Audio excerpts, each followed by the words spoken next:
So, ano naman development dito sa impeachment mga kabatas natin? Trinatrato bilang urgent ang petisyon kaugnay sa impeachment laban kay VP Sara Duterte. Sinabi rin kasi mga kabatas natin naman ni SP Chis Cudero na maganda rin na sa Junto pa sila.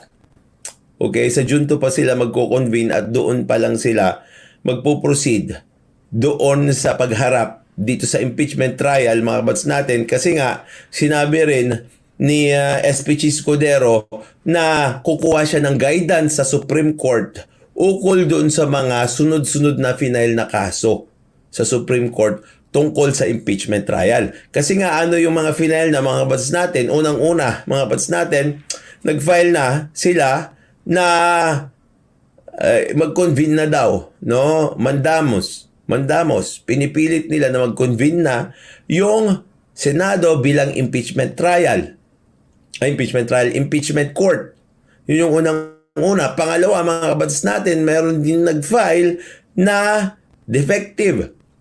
Yung impeachment na yan, kaya dapat ito ay mabasura. At walang jurisdiction dito yung Senado. Okay? Ngayon, mga kabatas natin,